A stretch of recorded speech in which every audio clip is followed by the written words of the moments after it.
ओम शांति। आज 25 जनवरी 2023 के बाबा के अनमोल मधुर महावाक्य सुनेंगे।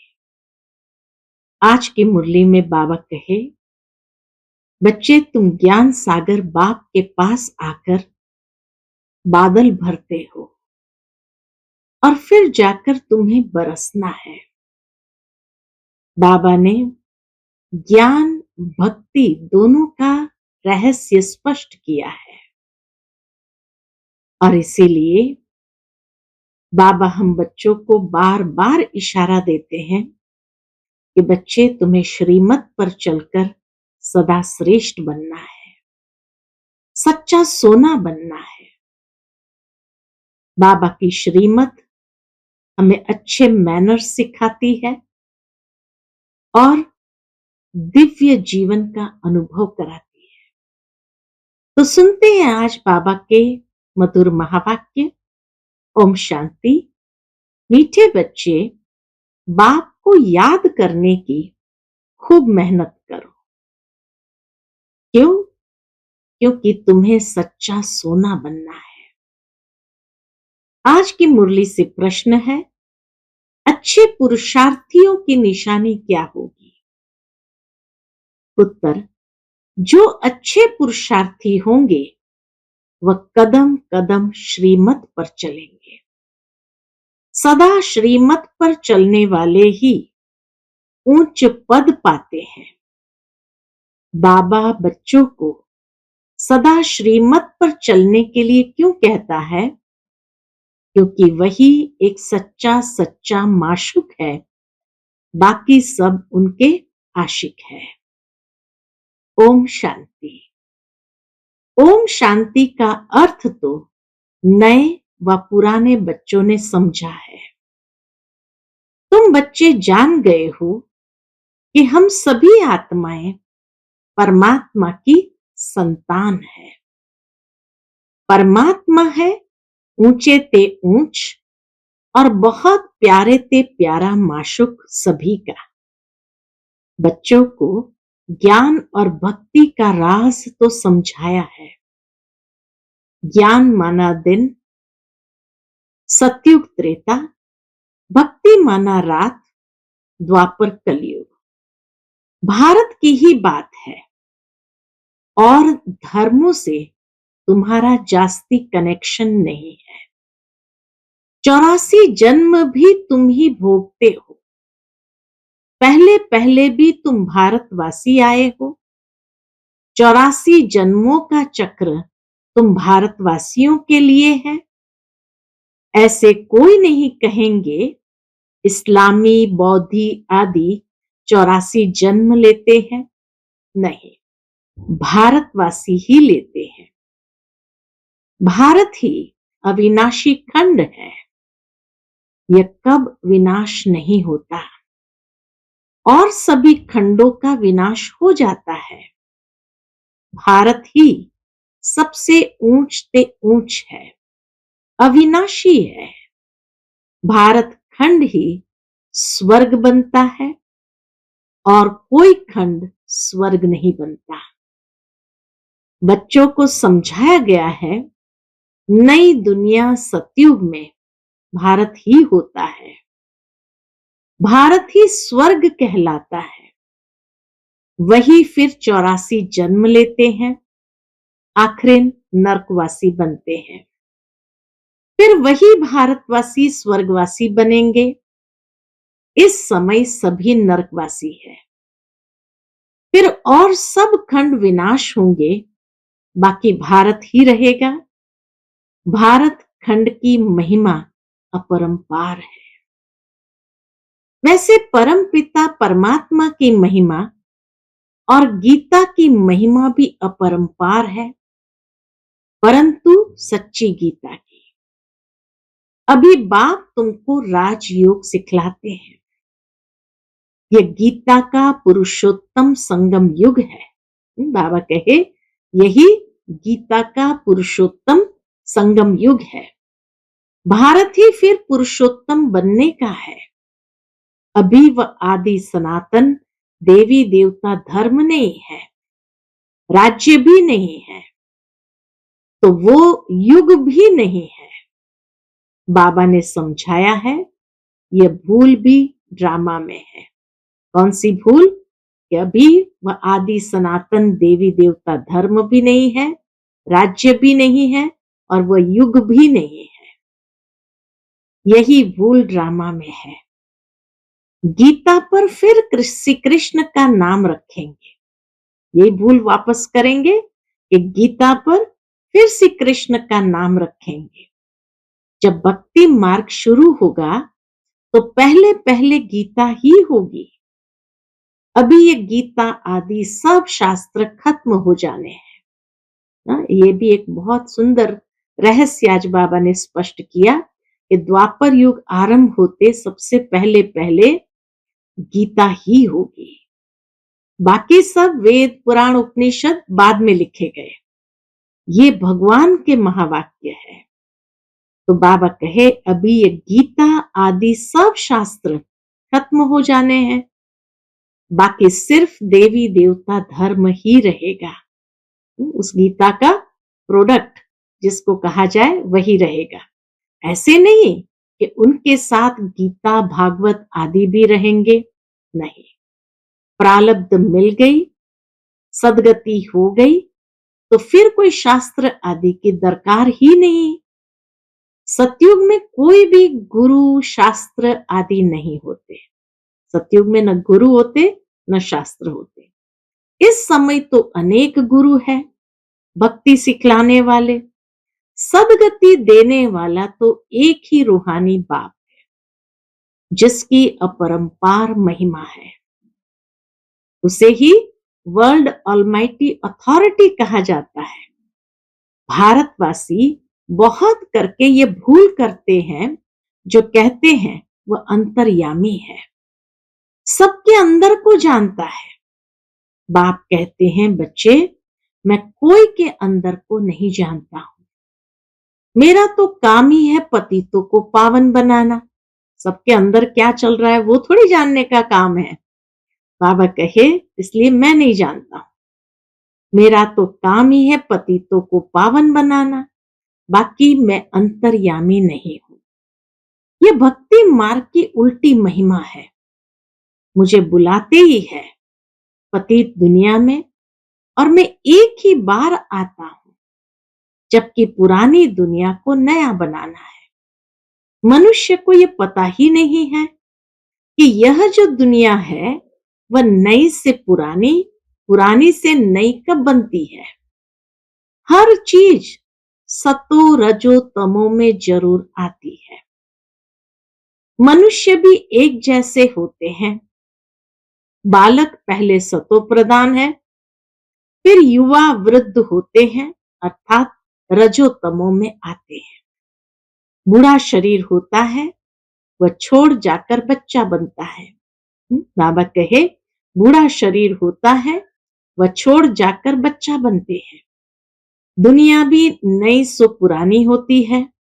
बच्चे जानते हैं नई दुनिया में भारत कितना ऊंच था। भारत की महिमा अपरंपार है, इतना धनवान, सुखी, पवित्र और कोई खंड है नहीं। अब सतो प्रधान दुनिया स्थापन हो रही है। त्रिमूर्ति में भी ब्रह्मा विष्णु शंकर दिखाया है। उनका अर्थ कोई समझते नहीं है। वास्तव में कहना चाहिए त्रिमूर्ति शिव, न कि त्रिमूर्ति ब्रह्मा। ब्रह्मा विष्णु शंकर को क्रिएट किसने किया? ऊंचे ते ऊंच शिव बाबा है। बाबा कहे ऊंचे ते ऊंच शिव बाबा है। शिव बाबा ने ही ब्रह्मा विष्णु शंकर को क्रिएट किया। कहते हैं ब्रह्मा देवताय नमः, विष्णु देवताय नमः, शंकर देवताय नमः, फिर कहेंगे शिव परमात्माय नमः। तो वह उच्च हुआ ना, वह है रचयिता, गाते भी है। परम पिता परमात्मा ब्रह्मा द्वारा ब्राह्मणों की स्थापना करते हैं। फिर परमात्मा बाप द्वारा वर्षा भी मिलता है। फिर परमात्मा बाप द्वारा वर्षा भी मिलता है। फिर खुद बैठ ब्राह्मणों को पढ़ाते हैं। शिव बाबा खुद बैठ ब्राह्मणों को पढ़ाते हैं। क्यों? क्योंकि वह बाप भी है, सुप्रीम टीचर भी है। वर्ल्ड की हिस्ट्री, ज्योग्राफी कैसे चक्र लगाती है, वह बैठ समझाते हैं। वही नॉलेजफुल है। बाकी ऐसे नहीं कि वह जानी जाननहार है, यह भी भूल है। भक्ति मार्ग में कोई बायोग्राफी, ऑक्यूपेशन को नहीं जानते हैं। किसी की भी बायोग्राफी, ऑक्यूपेशन को नहीं जानते। तो यह जैसे गुड़ियों की पूजा हो जाती है। कलकत्ते में गुड़ियों की पूजा कितनी होती है, फिर उनकी पूजा कर खिला पिलाकर समुद्र में डुबो देते हैं। शिव बाबा मोस्ट बिलवेड है। बाप कहते हैं, मेरा भी मिट्टी का लिंग बनाकर पूजा आदि कर तोड़ फोड़ देते हैं। सवेरे बनाते हैं, शाम को तोड़ देते हैं। यह सब है भक्ति मार्ग, अंधश्रद्धा की पूजा। मनुष्य गाते भी है, आपे ही पूज्य आपे ही पुजारी। बाप कहते हैं, मैं तो सदैव पूज्य हूं। मैं तो आकर सिर्फ पतितों को पावन बनाता हूं। 21 जन्मों के लिए राज्य भाग्य देता हूं। भक्ति में है अल्पकाल का सुख, जिसको सन्यासी कागविष्टा समान सुख कहते हैं। सन्यासी घर बार छोड़ देते हैं, वह है हद का सन्यास। हठयोगी है ना, भगवान को तो जानते ही नहीं, ब्रह्म को याद करते हैं। ब्रह्म तो भगवान नहीं, भगवान तो एक ही निराकार शिव है, जो सर्व आत्माओं का बाप है। ब्रह्म है हम आत्माओं के रहने का स्थान। वह ब्रह्मांड स्वीट होम है। वहां से हम आत्माएं यहां पाठ बजाने आती है।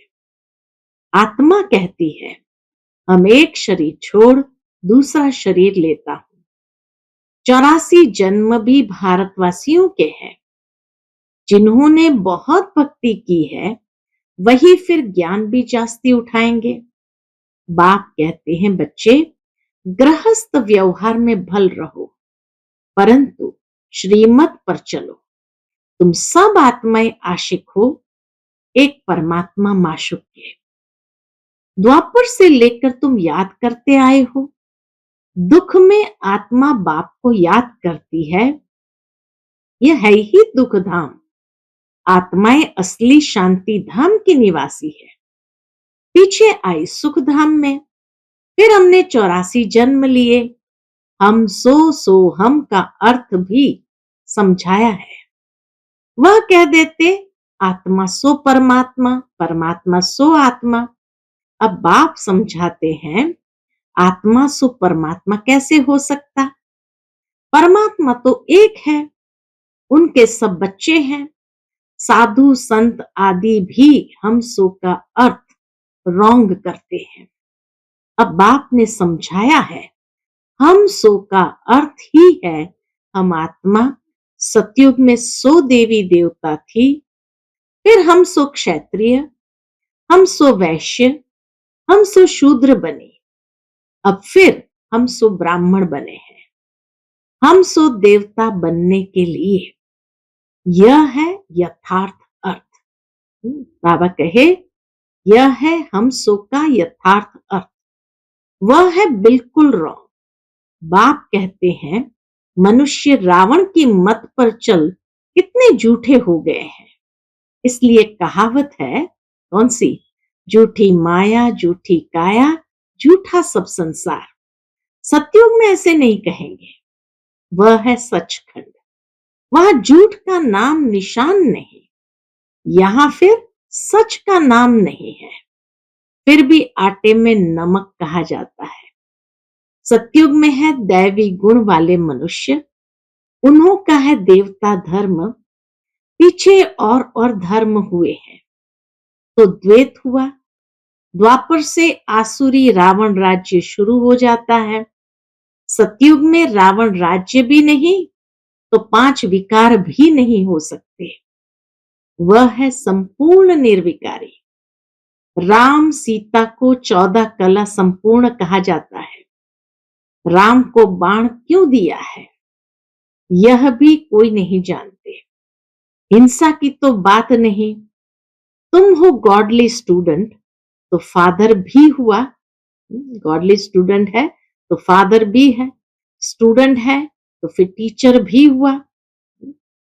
जरूर है, बच्चे हैं तो फादर भी है, स्टूडेंट है तो वह टीचर हुआ। फिर तुम बच्चों को सदगति दे स्वर्ग में ले जाते हैं तो सतगुरु हुआ। बाप, टीचर, गुरु तीनों ही हो गया। उनके तुम बच्चे बने हो तो तुमको कितनी खुशी होनी चाहिए। तुम बच्चे जानते हो अभी है रावण राज्य। रावण भारत का सबसे बड़ा दुश्मन है। ये नॉलेज भी तुम बच्चों को नॉलेजफुल बाप से मिली है। वह बाप ही ज्ञान का सागर, आनंद का सागर।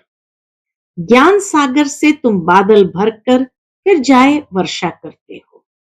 ज्ञान गंगाएं तुम हो, तुम्हारी ही महिमा है। बाकी पानी की गंगा में स्नान करने से पावन तो कोई बनता ही नहीं। मैले गंदे पानी में स्नान करने से भी समझते हैं हम पावन बन जाएंगे। चश्मे यानी झरने के पानी को भी बहुत महत्व देते हैं। दुनिया के अंदर झरने का पानी बहता है तो वहां भी बहुत महत्व देते हैं। ये सब है भक्ति मार्ग। सतयुग त्रेता में भक्ति होती नहीं, वह है संपूर्ण निर्विकारी दुनिया। बाप कहते हैं बच्चे, मैं तुमको अभी पावन बनाने आया हूं। ये एक जन्म मुझे याद करो।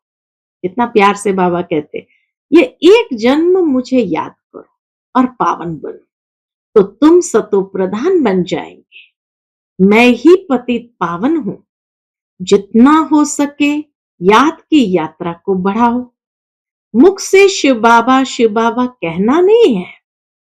जैसे आशिक माशूक को याद करते हैं, एक बार देखा बस, बुद्धि में उनकी याद रहेगी। भक्ति में जो जिसको याद करते, जिसकी पूजा करते हैं, उनका साक्षात्कार हो जाता है।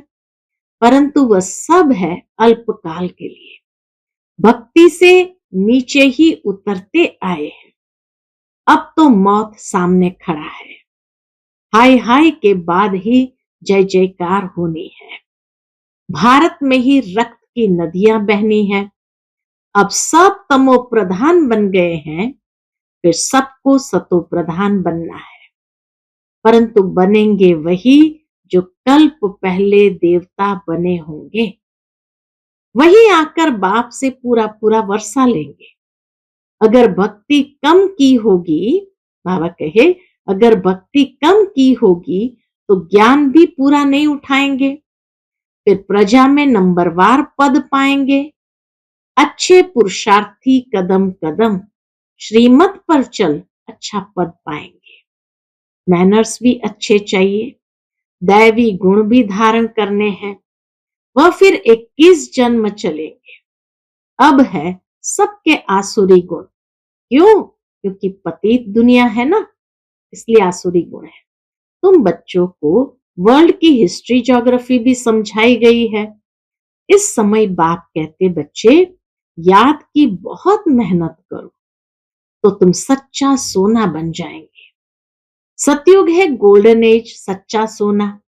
फिर त्रेता में चांदी की एलॉय पड़ती है तो कलाएं कम होती जाती है। अब तो कोई कला नहीं है।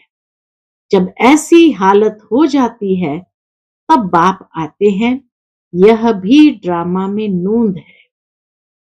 तुम एक्टर्स हो ना, तुम जानते हो हम यहाँ पाठ बजाने आए हैं। पाठधारी अगर ड्रामा के आदि मध्य अंत को न जाने तो उनको क्या कहेंगे? बाबा कहे पाठधारी अगर ड्रामा के आदि मध्य अंत को न जाने तो उनको बेसमझ कहा जाता है। बेहद का बाप कहते हैं सभी कितने बेसमझ बन गए हैं। अब मैं तुमको समझदार हीरे जैसा बनाता हूं। बाबा आकर हम बच्चों को समझदार हीरे जैसा बनाता है, फिर रावण आकर कौड़ी जैसा बनाते हैं। अब इस पुरानी दुनिया का विनाश होना है, सबको मच्छर सदृश ले जाता हूं। तुम्हारी एम ऑब्जेक्ट सामने खड़ी है, ऐसा बनना है, तब तुम स्वर्गवासी बनेंगे। तुम बीके ये पुरुषार्थ कर रहे हो, परंतु परंतु क्या? बाबा कहे तुम बीके ये पुरुषार्थ कर रहे हो, परंतु मनुष्य की बुद्धि तमो प्रधान होने के कारण यह भी समझते नहीं कि इतने सब बीके हैं तो जरूर प्रजापिता ब्रह्मा भी होगा। ये समझ में नहीं आता है। ब्राह्मण है चोटी, ब्राह्मण फिर देवता। चित्रों में ब्राह्मणों को, शिव को गुम कर दिया है। विराट रूप के चित्र में ब्राह्मणों को, शिव को गुम कर दिया है। ब्राह्मण अब भारत को स्वर्ग बना रहे हैं। अच्छा, बाबा आज याद प्यार भी नंबरवार पुरुषार्थ अनुसार देते हैं। तो बाबा कहे मीठे मीठे सिकिलदे बच्चों प्रति मात पिता बाप दादा का नंबरवार पुरुषार्थ अनुसार याद प्यार और गुड मॉर्निंग। रूहानी बाप की रूहानी बच्चों को नमस्ते। हम सब रूहानी बच्चों की रूहानी मात पिता बाप दादा को याद प्यार, गुड मॉर्निंग और नमस्ते नमस्ते। शुक्रिया बाबा, शुक्रिया। आज की मुरली से धारणा के लिए मुख्य सार है, पहली पॉइंट, ज्ञान सागर से बादल भर ज्ञान वर्षा करनी है। जितना हो सके याद की यात्रा को भी बढ़ाना है। याद से ही सच्चा सोना बनना है। दूसरी पॉइंट, श्रीमत पर चल अच्छे मैनर्स और दैवी गुण धारण करने हैं। सचखंड में चलने के लिए बहुत बहुत सच्चा बनना है। सचखंड में चलने के लिए बहुत बहुत सच्चा बनना है। आज का बाप दादा का मधुर वरदान हम बच्चों के प्रति है, विशेषता देखने का चश्मा पहन, संबंध संपर्क में आने वाले विश्व परिवर्तक भव। विशेषता देखने का चश्मा पहन, संबंध संपर्क में आने वाले विश्व परिवर्तक भव। एक दो के साथ संबंध व संपर्क में आते हर एक की विशेषता को देखो। एक दो के साथ संबंध व संपर्क में आते हर एक की विशेषता को देखो। विशेषता देखने की ही दृष्टि धारण करो। जैसे आजकल का फैशन और मजबूरी चश्मे की है, तो विशेषता देखने वाला चश्मा पहनो, दूसरा कुछ दिखाई ही न दे। जैसे उदाहरण देते बाबा, जैसे लाल चश्मा पहन लो तो हरा भी लाल दिखाई देता है। तो विशेषता के चश्मे द्वारा कीचड़ को न देख कमल को देखने से विश्व परिवर्तन के विशेष कार्य के निमित्त बन जाएंगे। आज का स्लोगन है, पर चिंतन और पर दर्शन की धूल से सदा दूर रहो तो बेदाग अमूल्य हीरा बन जाएंगे। पर चिंतन और पर दर्शन की धूल से सदा दूर रहो तो बेदाग अमूल्य हीरा बन जाएंगे। अच्छा, ओम शांति।